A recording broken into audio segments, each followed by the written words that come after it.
ناظرین، وزراء آزاد جموں کشمیر کی جانب سے یہ تازہ بیان دیا گیا ہے کہ موجودہ حکومت کے اقدامات صدیوں عوام دوستی کے گواہ رہیں گے۔ آئیے اسی بیان پر تھوڑی روشنی ڈالتے ہیں۔ جب ہم ان اقدامات کا ذکر کرتے ہیں اور ان کو تنقید کا نشانہ بناتے ہیں تو ذہن میں چند سوالات پیدا ہوتے ہیں کہ کیا یہ اقدامات وہ ہیں کہ جن کے سبب وادی نیلم میں اوور لوڈنگ اور حکومت کے چیک اینڈ بیلنس نہ ہونے کے سبب حادثات پیش آتے ہیں جن میں قیمتی جانوں کا ضیاع ہوتا ہے؟ کیا یہ اقدامات وہ ہیں کہ جن کی وجہ سے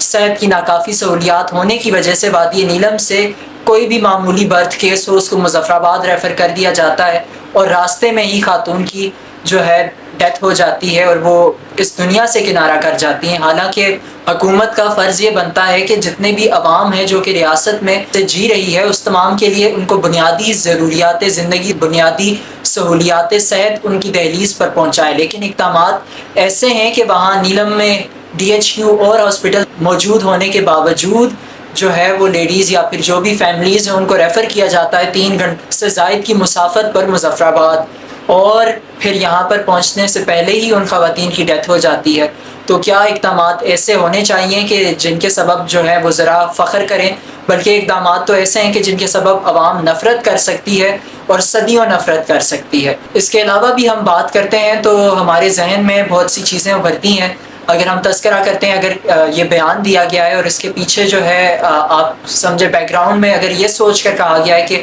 چونکہ پاکستان سے کم قیمت پر آٹا اور بجلی جو ہے آزاد کشمیر کے باشندوں کو میسر ہے، تو اس کے لیے بھی جو ہے حکومت کا کردار جو ہے وہ نہ ہونے کے برابر، کیونکہ یہ جو کمی واقع ہوئی یہ عوامی تحریک کے سبب ہوئی، اور اس عوامی تحریک کو سپریس کرنے کے لیے حکومت نے ہر ممکن کوشش کی، شیلنگ ہوتی رہی، ہم نے لاٹھی چارج دیکھا، رینجرز آئی جن کے سبب یہاں پر ایک تشویشناک عالم پیدا ہوا۔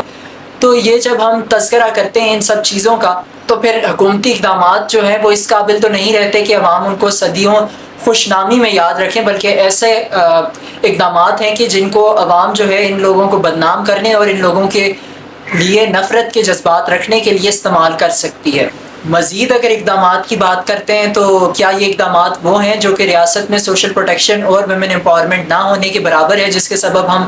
آئے روز دیکھتے ہیں کہ کوئی ریاست میں کوئی نہ کوئی خاتون جو ہے وہ خودکشی کر رہی ہے؟ کبھی ہمیں سننے کو ملتا ہے کہ کسی پل سے جو ہے وہ کسی خاتون نے چھلانگ لگا لی اور اپنی زندگی کا خاتمہ کر لیا اپنے بچوں سمیت۔ ریاست کو یہاں پر اقدامات ایسے کرنے کی ضرورت ہے کہ جن کے سبب جو ہے یہاں پر روزگار میسر ہو، جس سے جو ہے فرسٹریشن جو ہے عوام کے اور نوجوانوں میں وہ بالکل طور پر ختم ہو اور یہاں پر ایک خوشگوار فضا پیدا ہو، نہ کہ ایسی کہ جس کے سبب یہاں کی عوام خودکشی کرنے پر مجبور ہو۔ اسی کے ساتھ دیجیے اجازت، اللہ حافظ۔